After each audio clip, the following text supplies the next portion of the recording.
Hello, boys and girls. Welcome to the Cool Kids Lunch Table podcast with PJ and Mike. Now, please find yourself a seat at their table.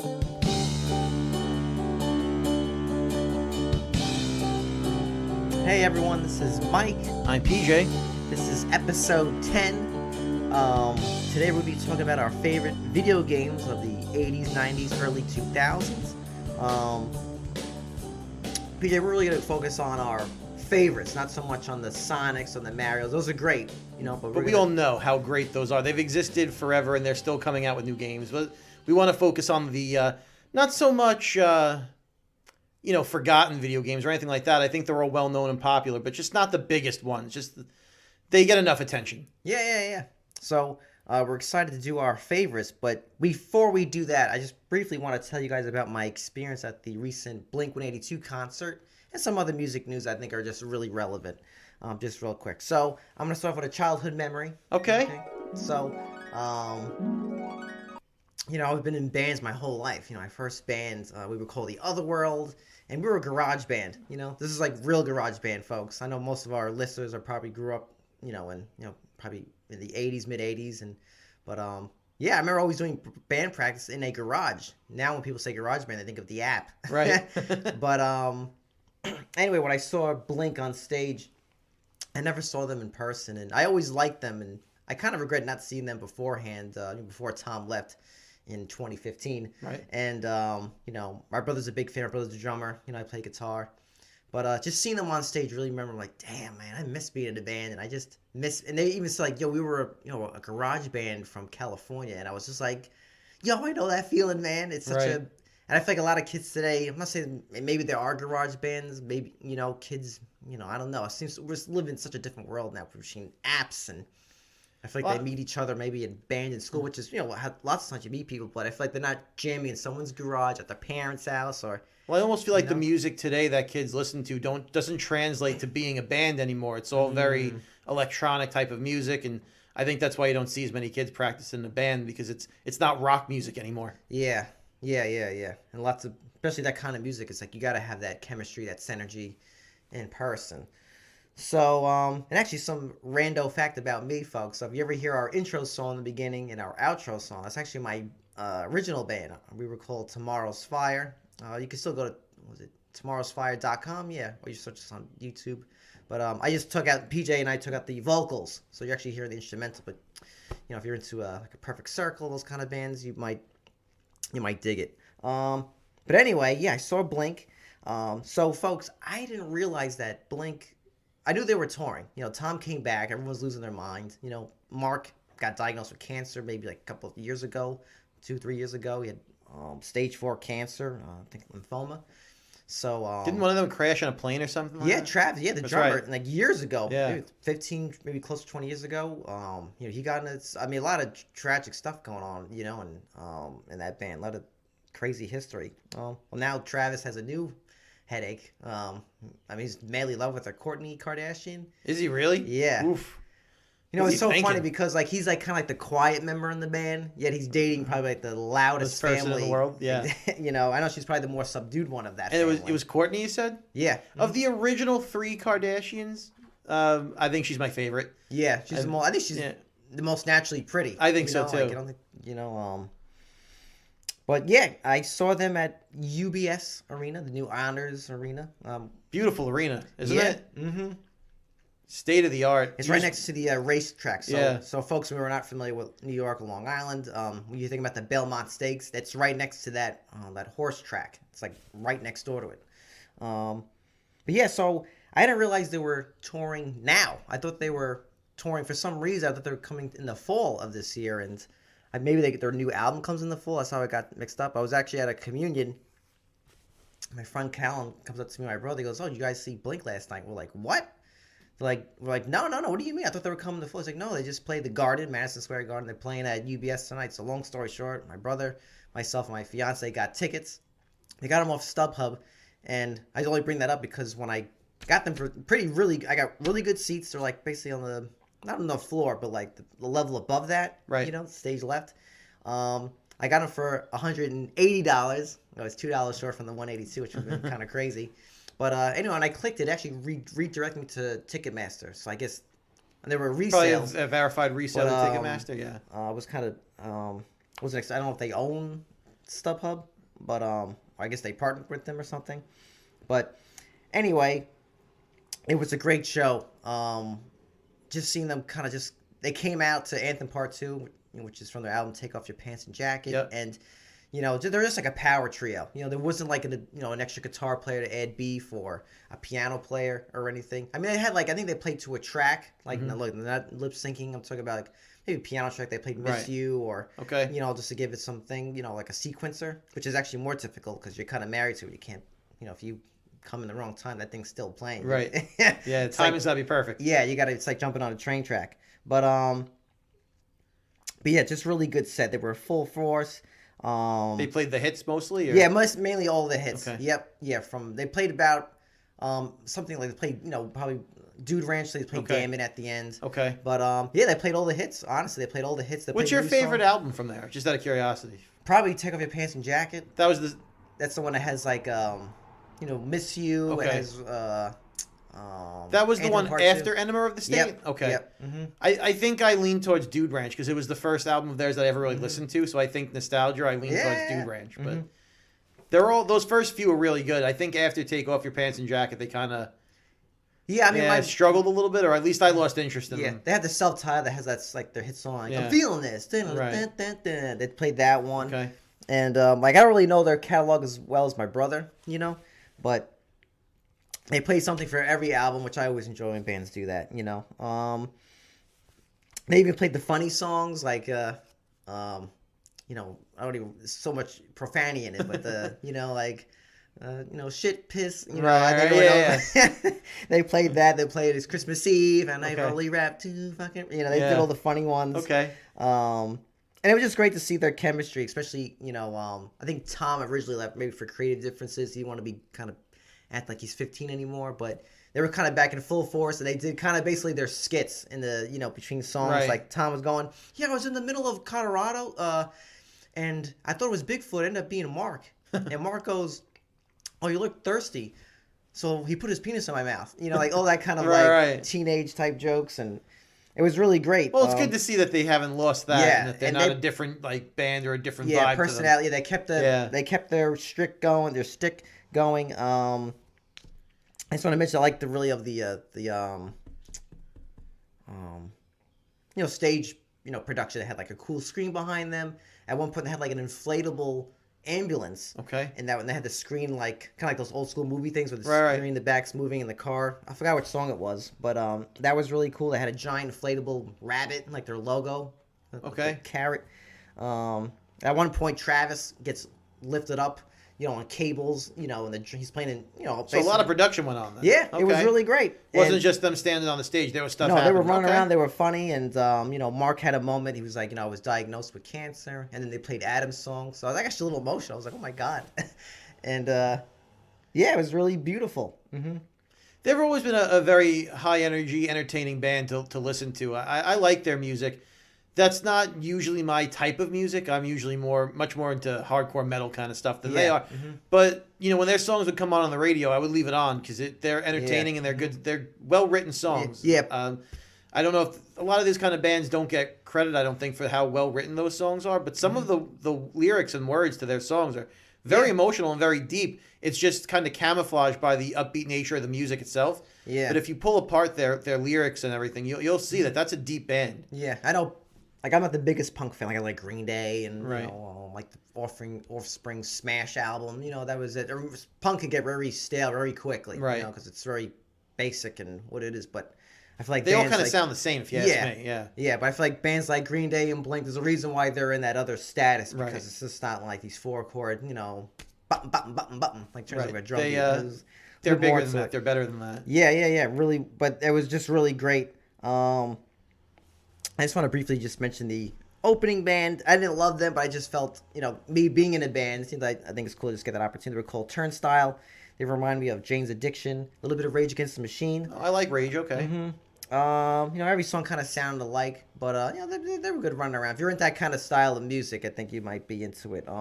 Also, I don't. This might be a dirty thing to say or inappropriate thing. They kind of sound like Lost Prophets. Obviously, with the singer. No, what happened there? Oh, he's like a pedophile. Is he really? Yo, it's I like didn't hear that. yeah. He's in prison right now. I didn't know that. Yeah.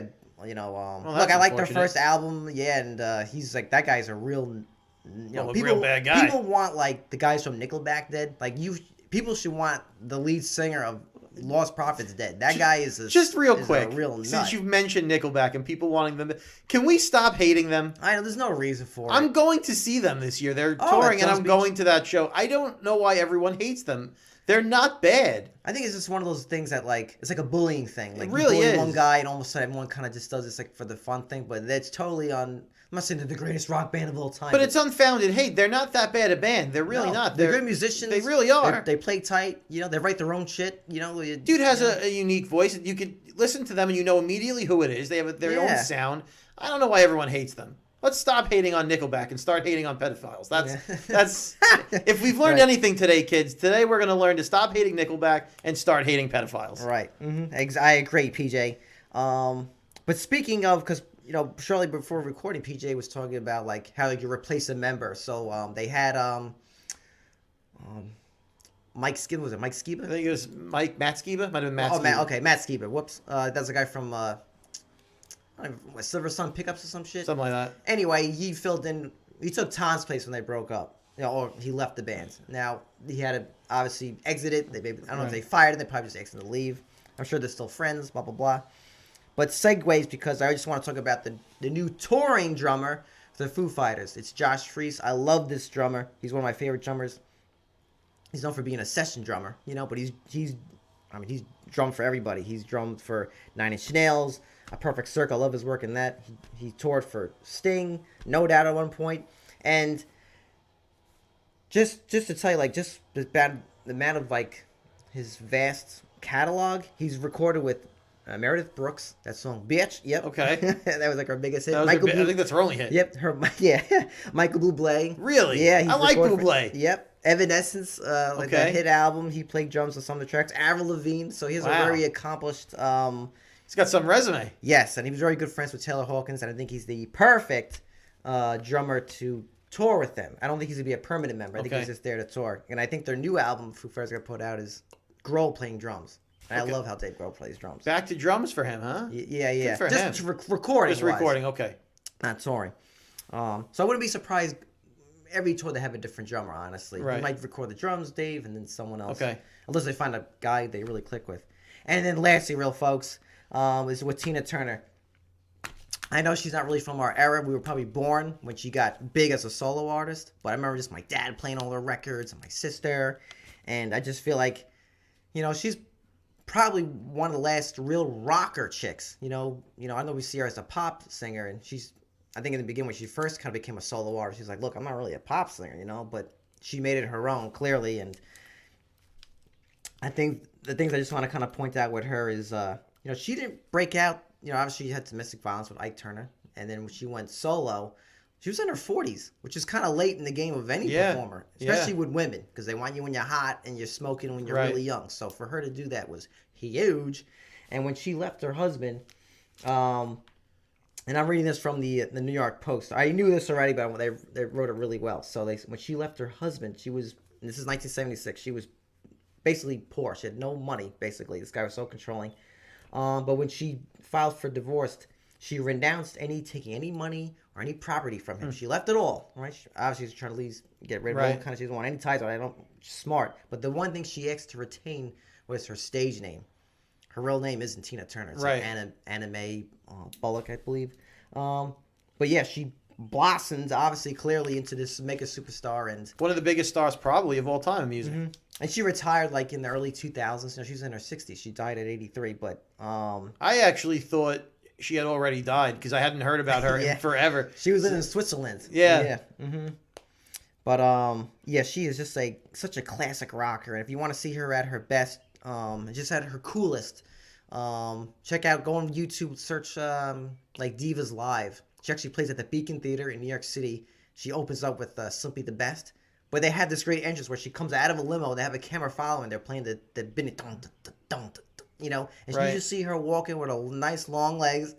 The crowd's going nuts. She's walking down the mountain. Then she just goes on the mic, and that's it. There's no backup dancers. Right. None of Just that. her. I mean, she had that in her shows, but she was never like so married to it like a Britney Spears. I'm not knocking them, but like she doesn't need any of that. She's just because she was good enough and a big enough star where she commanded the presence she needed on the stage on her own. Yeah. So, folks, we're going to talk about video games. I gave PJ a bit of homework. And I asked him, and this pertains to our video games, to listen to this song, GoldenEye, by Tina Turner, which was actually the theme song for the movie GoldenEye. Right. So, PJ, what did you think of the song GoldenEye? It's a great song, and I've heard it. Haven't heard it in forever. I remember hearing it when the movie came out. One of my favorite Bond movies. So one of the best Bond. Right. So it's something that I've heard often over time. But I listened to it a couple of times because that was my homework assignment. So now it's going to be stuck in my head probably for weeks. But it's a great song. It's got a cool vibe. So, oh my God, PJ. So, PJ, just like a James Bond villain. You Okay. fell right into my trap. Right into the trap. Okay. Do you know who wrote the song GoldenEye? Do I know who wrote the song GoldenEye? I have no idea who wrote the song GoldenEye. PJ might melt like the guy in Raiders of the Lost Ark when he hears this. Okay. Because he said it's a great song and he enjoyed it. Bono. No! Bono, the guy, U2 wrote that song and they gave it to Tina Turner. It's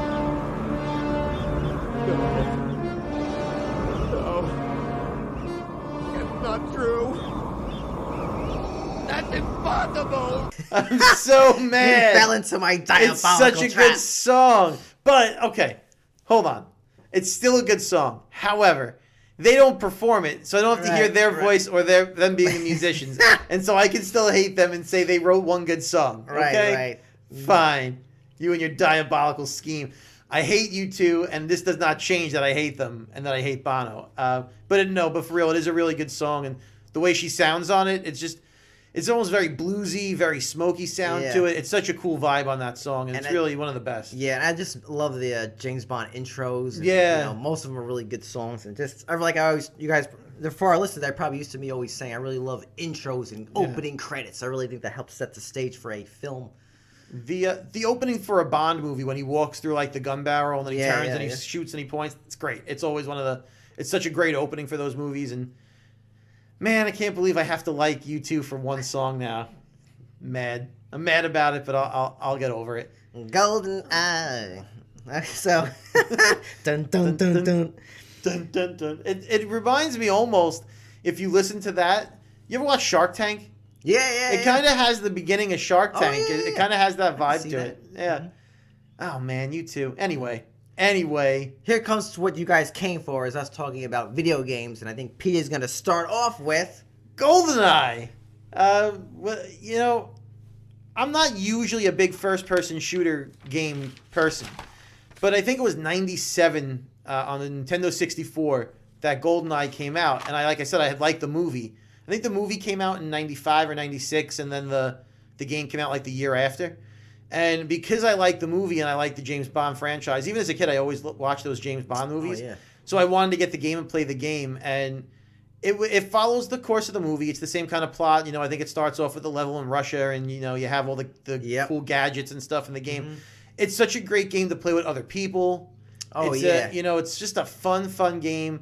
The graphics are blocky in the Nintendo 64 graphics, right? But you look past them. I think they still hold up. I can play that game today. I think they're still charming. Usually, I feel like that era N64 PlayStation, a lot of those 3D games haven't aged well in terms of graphics. No, but I think that game still there's a charm to it. There really is. It's not muddy. It's pretty clear. No, it's clear. It's crisp. I don't care about the blocks. As long as it's clear, not muddy. Yeah, I like that game. I think we must have played that game a ton when we were kids. We had to have. I think that really blossomed the multiplayer. Yeah. thing. That's like one of those games that made multiplayer. I can remember the split screen on it and always following the wrong one because of, that was like, oh no, I'm looking at the wrong screen. That and you get transformed shot. that whole industry. Is that game, I think, anyway. Like home, console, 4-player. That was a great, fun game. And I think you had like 20 or 30 different options for like weapons. You could throw knives. You had a gun. Yep. I think you had like an electric shock watch or something like that in there. Mm-hmm. So you had like all that. You had the villains and things. And there were other first-person shooter games that came out in that time period that really stick out to me. Like Time Splitters on PlayStation was another big first-person shooter, but it didn't have the name James Bond behind it. Didn't have the franchise to make it as popular. So, I mean, the song is in the game. Yeah, everything about that game just everything. bangs, man. Everything about it clicks.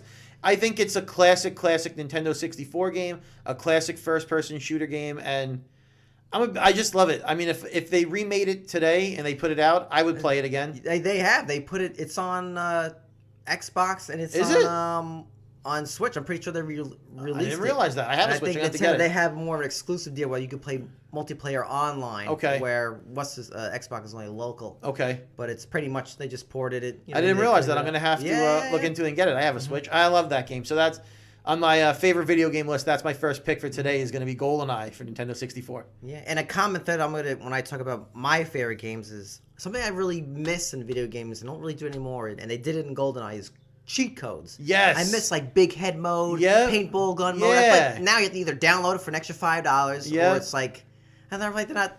I feel like video games were silly back then. You know what I mean? Like, now I feel like now everything is, I don't know, takes the fun out of it. Like, that's why I used to get the big deal. Like, let me find the code. And then you get like a giant gun or whatever. Yeah, like Game Pro. You get, Electronic Gaming Monthly or Nintendo Power or the beginning of the internet, just searching up the codes. But that was fun. I kind of missed that kind of wacky kind of stuff. Yeah, I agree. Mm-hmm. But my first choice for one of my favorite games, I think this came out like maybe 98, 99. I could be wrong. But I think this game still holds up. I think it's lovely. Roller Coaster Tycoon. That is a fun game. I love this game. Everything about this. When this game came out, I was like, wow, I got to get that game. Because I love amusement parks. We talked about this on our show already. I love Universal, Disney, Busch Gardens, all that kind of stuff. Locals around here in Long Island and Adventureland. Everything about that game was great. Of course you have objectives, like you can try to beat the game legitimately where you have to get a certain park rating and, have so many rides and blah, blah, blah, blah. But you could just not do that. And just have a park. Yeah, make your own park. Make it all these wacky rides. And So what I used to do in that game, there were two things I would do all the time. Mm-hmm. One, I would make a super fast roller coaster, but I wouldn't finish the track and everyone would fly to their death. Yep. And the second thing I would do is trap people on little islands where they couldn't get out and they'd all poop on the floor. Yeah, right. Or you drown them all. You drown them all. Yep. Mm-hmm. I used to drown. Used to hire like costume workers. Okay. They'd be like in a panda suit, like the entertainers. You could kill them, but that was so great about that game. You could do anything you want. You could design the park. Make a death camp. PJ's Death Camp. Welcome to PJ's Death Camp. And I think certain games graphically still always look good. Like I'm not sure what this is considered 32-bit. I'm not sure what this is. Right. But it still looks good today. Roller Coaster 1, Roller Coaster Tycoon 2. I think after that they kind of changed it to Planet Coaster. They did all sorts of weird stuff. But the original two still hold up. They still look great. They still I think they still have the online community with it. And I think certain graphics, particularly the 8-bit and 16-bit era, like the Super Nintendo, those graphics always look good. They never really age. Yeah. They just always look good. And I just recommend people still check out Roller Coaster Tycoon. And they had cheats. And some of them was like if you type in the name of you can actually name the guests. So if you name it designer of the game who made it by himself, his name was Chris Sawyer. If you rename the character, one of the guests as Chris Sawyer, he would go around take pictures. I think you put someone else like as Van Gogh. They took out a portrait. They started painting. You changed some other guy's name. He would spend more money than he needed to or something. Right. All those kind of wacky stuff. And that's a fun game. Great game. Mm-hmm.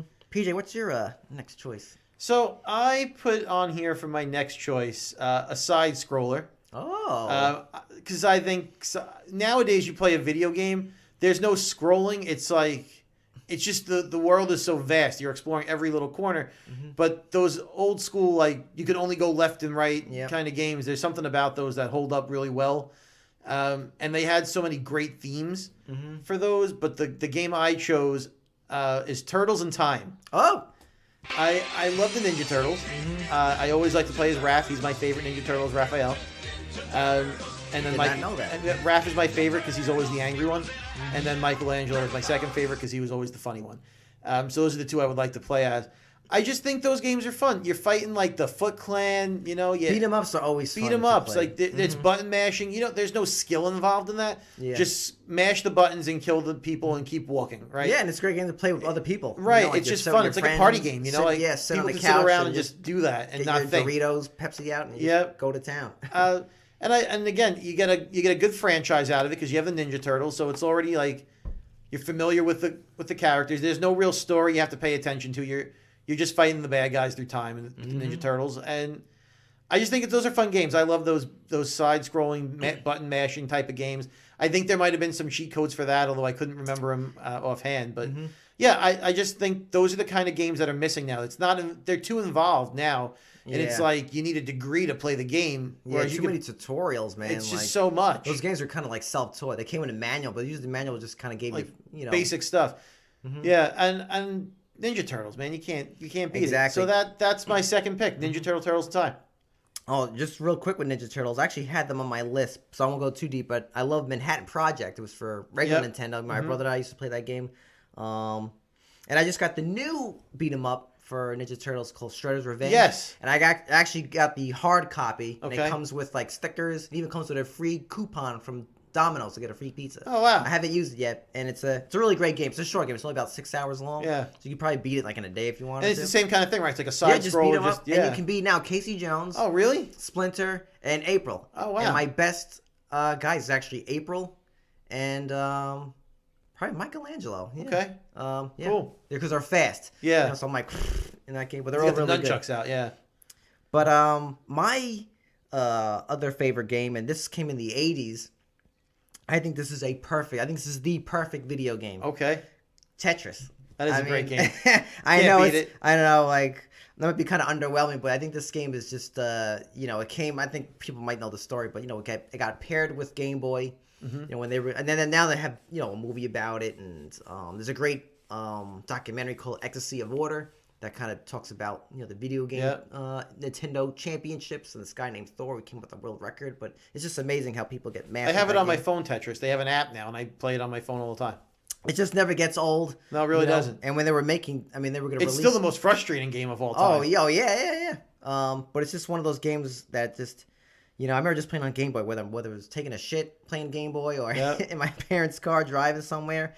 It's just a lovely video game. It's still awesome. I know they try to redo it now. They add like Tetris Spear and all these. I don't need any of which that. is I cool, just want the regular everyone Tetris. knows regular Tetris. Especially go 2 on, 1v1. It's just great. You add other shit. You have your pile on the other side, and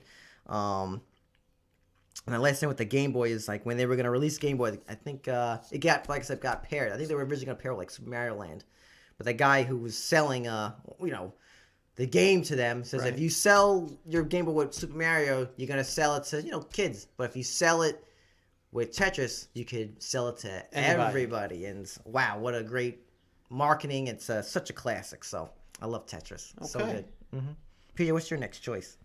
I have for my next choice a fighting game.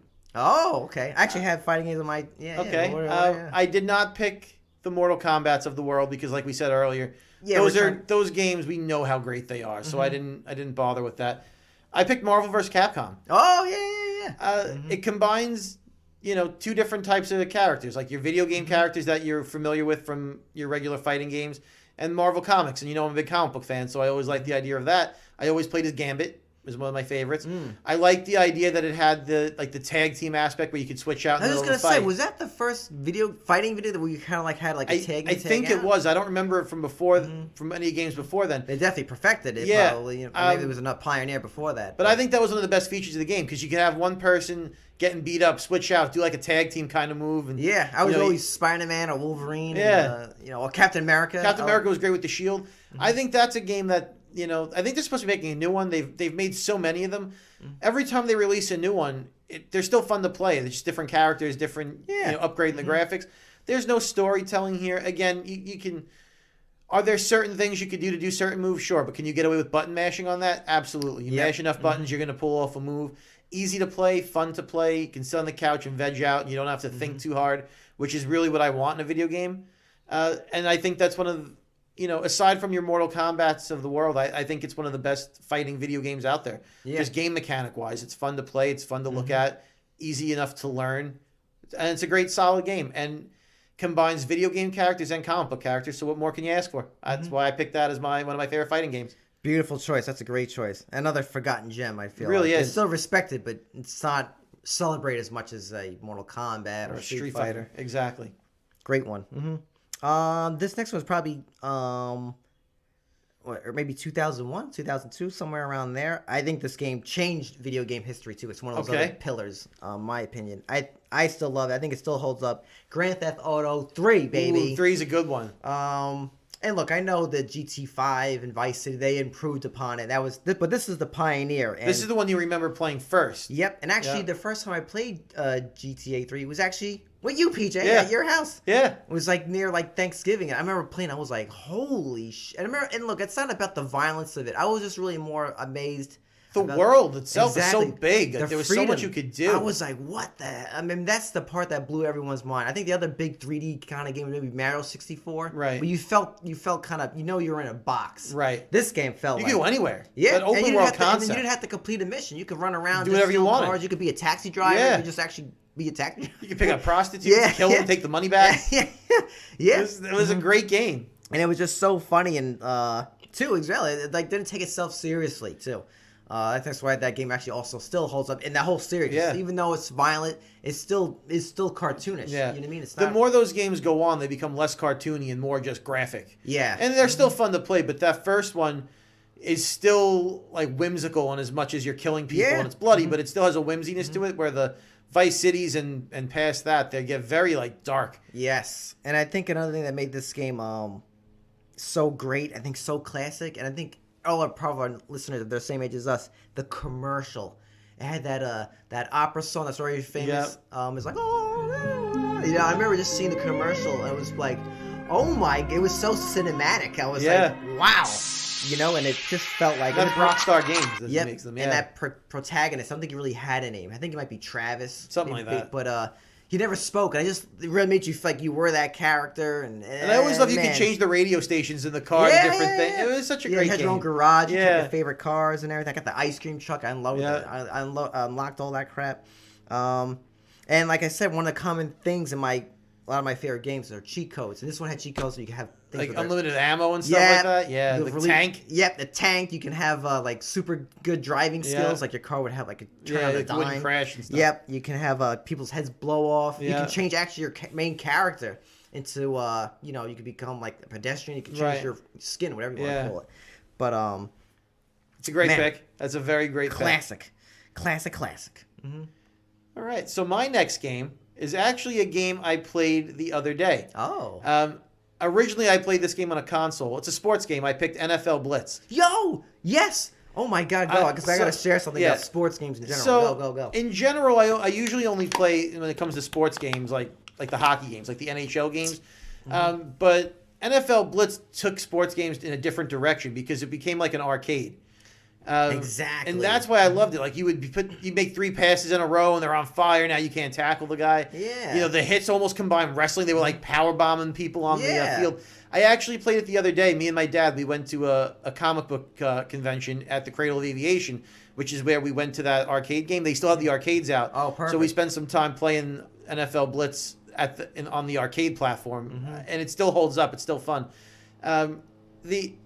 That game, sports games are for a special kind of person, I think, because if you're not really into the sport, a sport game could be very boring and not fun. I think certain sport games translate better than other ones. Like I think hockey, basketball are probably the most arcade. I'm going to get into arcades work. I don't think baseball games are hard to play. I think baseball games are very slow moving, so I don't find them fun. Yeah. Even like with a Madden, a football game, it's like Yeah, you got to pick a play, you got to wait, you got to pick a play. Yeah. And I like watching sports. I don't necessarily love all the video games because I feel like they don't translate well.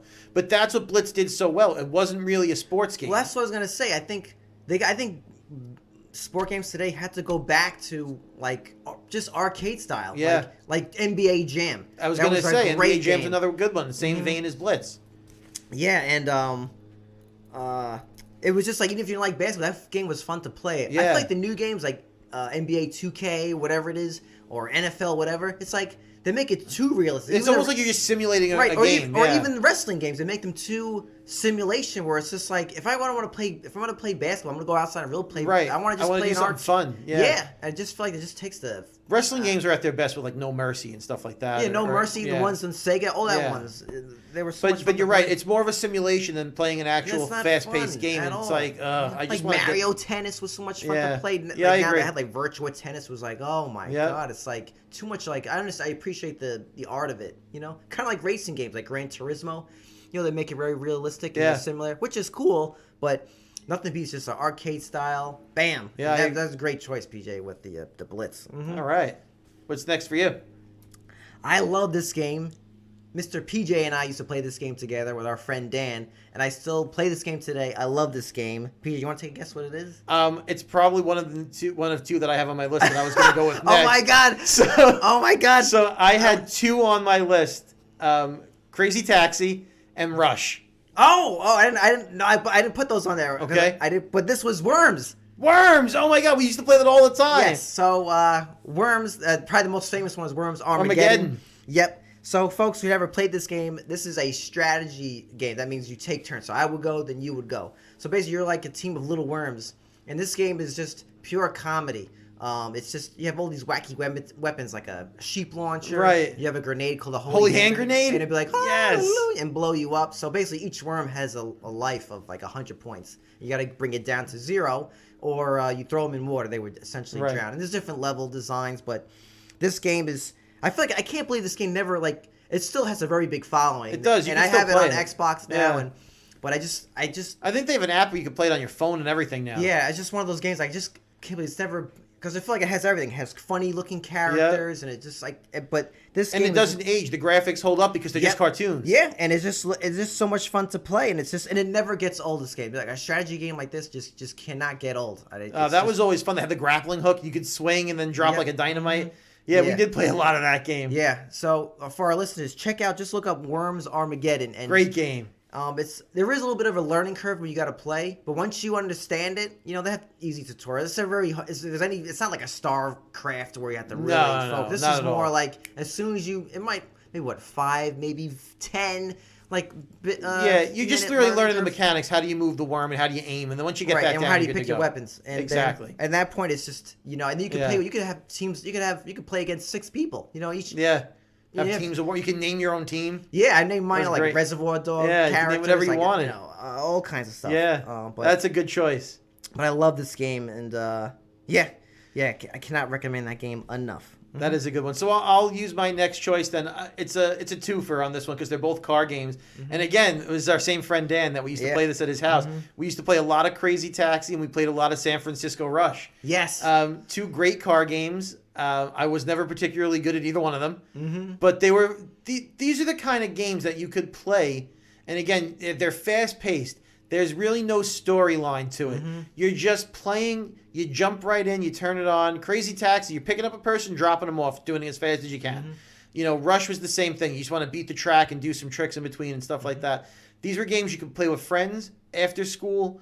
That you weren't have to worry like, oh no, I have to get home now and I'm in the middle of a level and I got to. None of that mattered. You put it on, you play, you turn it off when you're done. But there's no. Yeah, it was like great. It's like it was so simple. It was like 0 learning curve. Like, exactly. Okay, bam, you learn 2 minutes. Okay, I gotta pick up a guy with this car, drop him off. Follow the arrows. Yeah.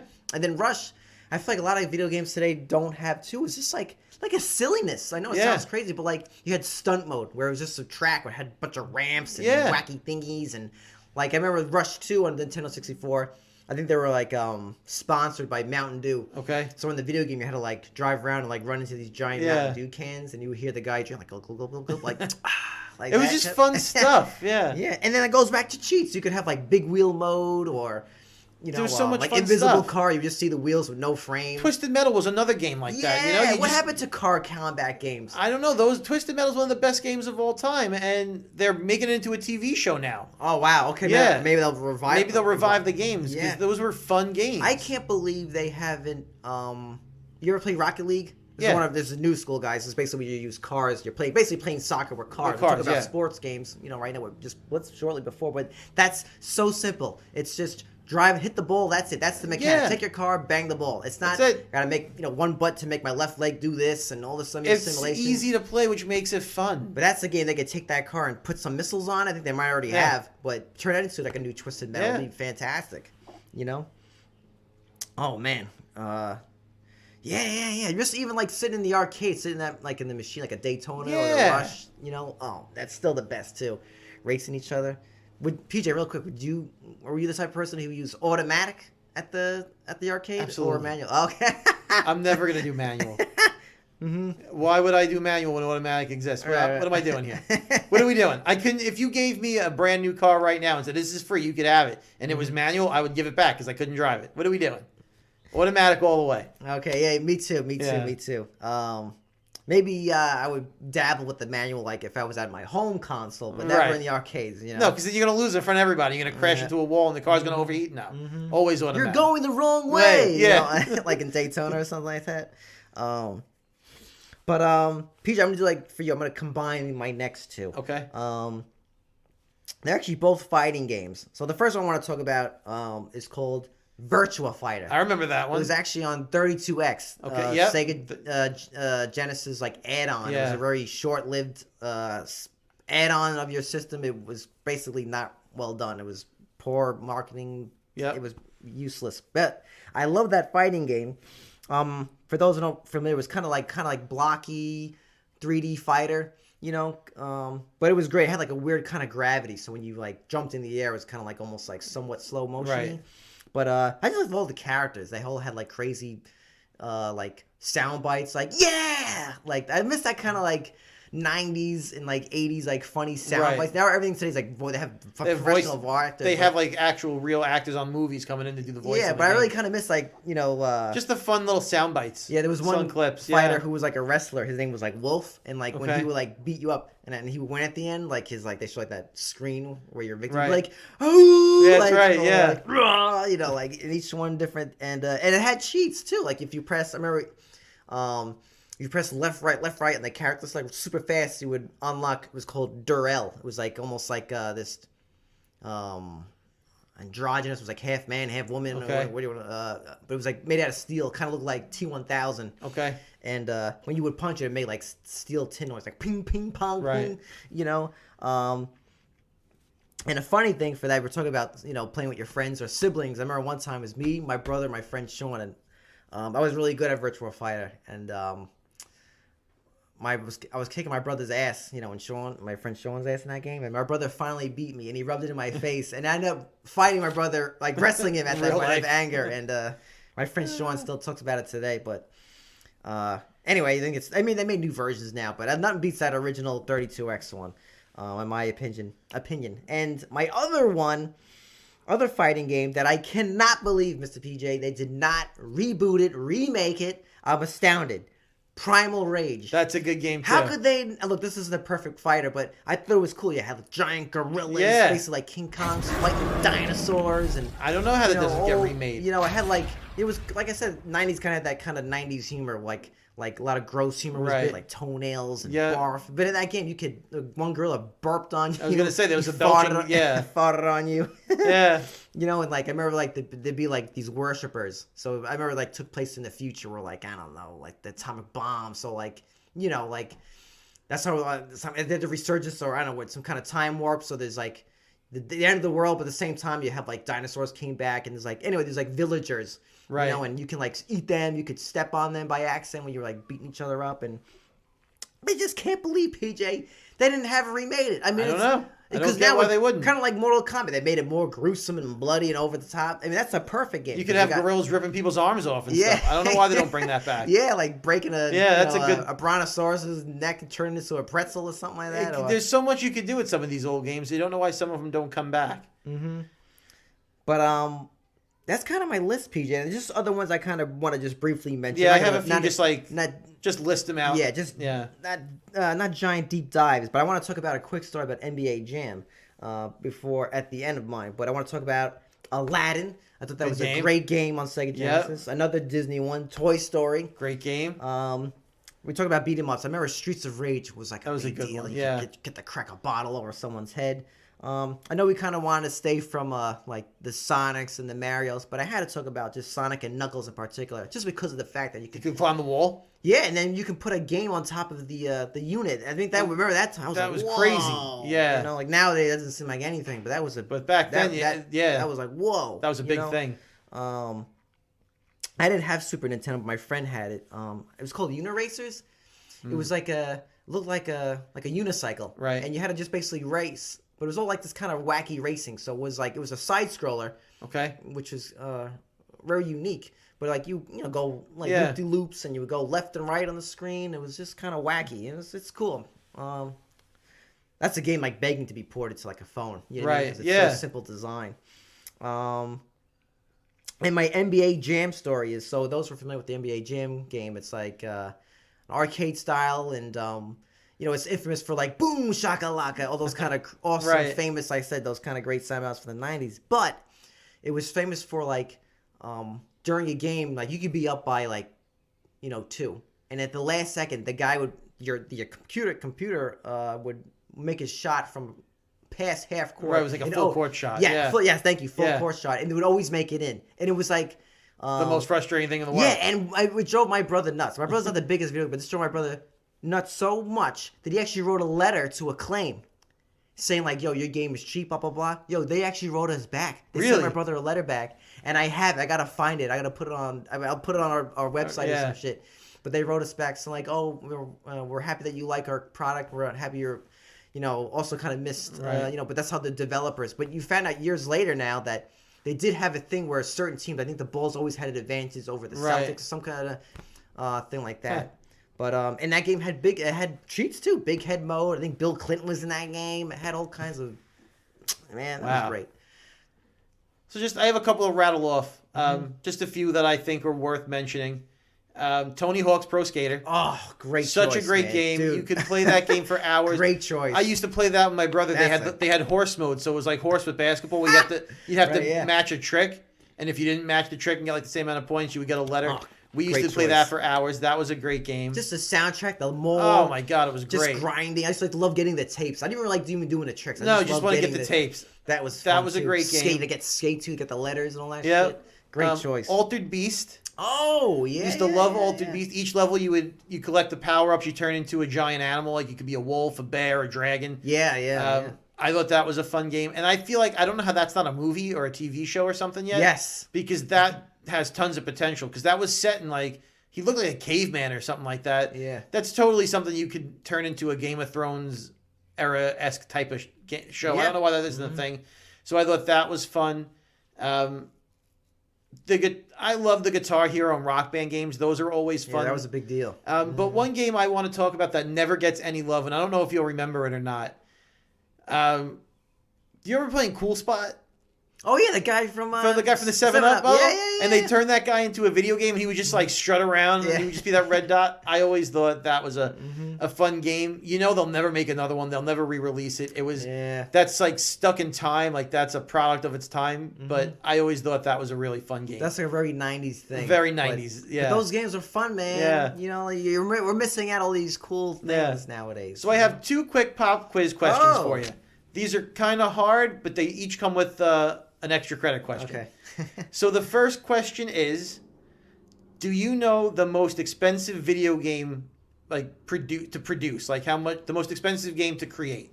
I was gonna say I think it's called Red Dead Redemption. Yeah, you Oh my god, yeah. you got that? Good for you. Red Dead 2.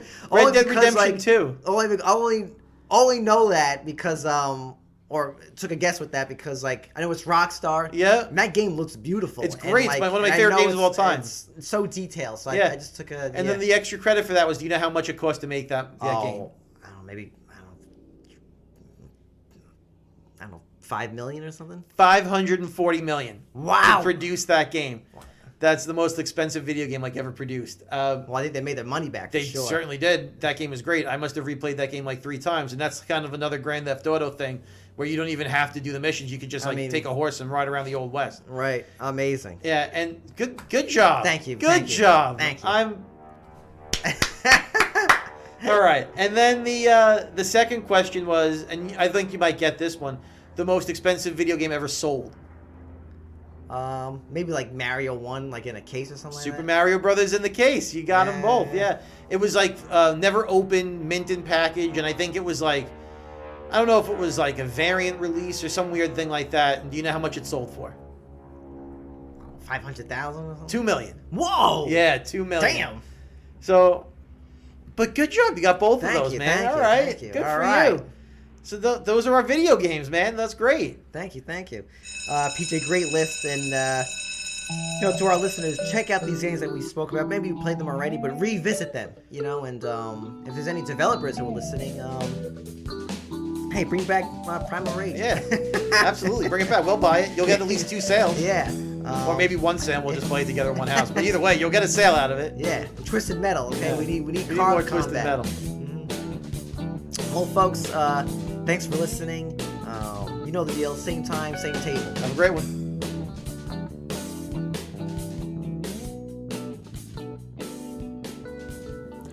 Boys and girls, lunchtime is over. Please visit PJ and Mike's website, coolkidslunchtable.podbean.com for more information.